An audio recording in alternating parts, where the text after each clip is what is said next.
மகரந்த முளைப்பு பற்றிய ஆய்வு. தேவையான பொருட்கள்: புதிய முதிர்ந்த செம்பருத்தி மலர்,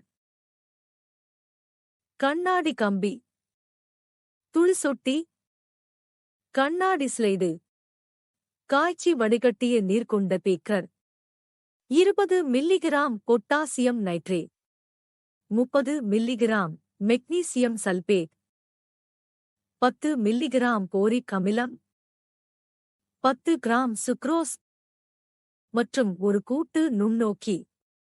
செயல்முறை: மகரந்த முளைப்பை தயாரிக்க 10 கிராம் சுக்ரோஸ்,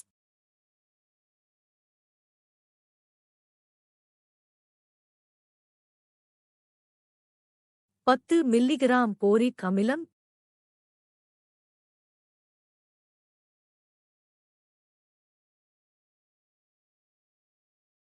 முப்பது மில்லிகிராம் மெக்னீசியம் சல்பேட்,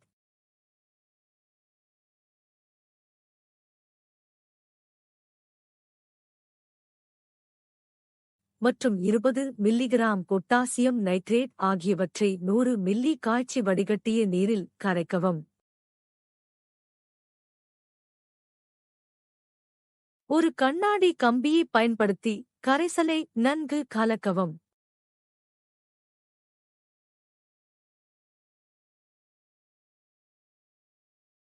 துளிசொட்டியை பயன்படுத்தி சில ஊட்டச்சத்து கரைசலை எடுத்து சுத்தமான கண்ணாடி ஸ்லைடில் 2 சொட்டுகளை வைக்கவும்.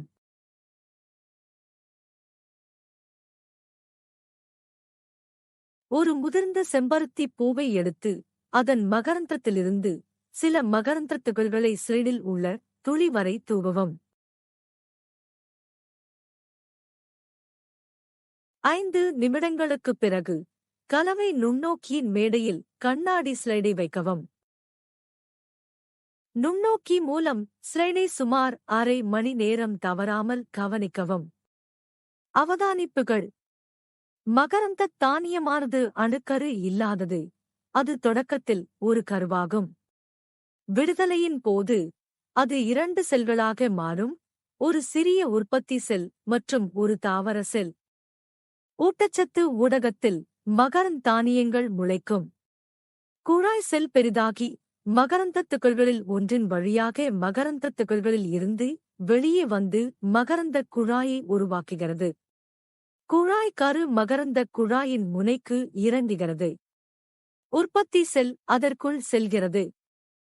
இது விரைவில் 2 ஆண் கேமர்களாகப் பிரிகிறது. உங்கள் ஆய்வகத்தில் நடைமுறையைச் செய்து மாற்றங்களைக் கவனிக்கவும். Thank you. Visit thelearnin.com.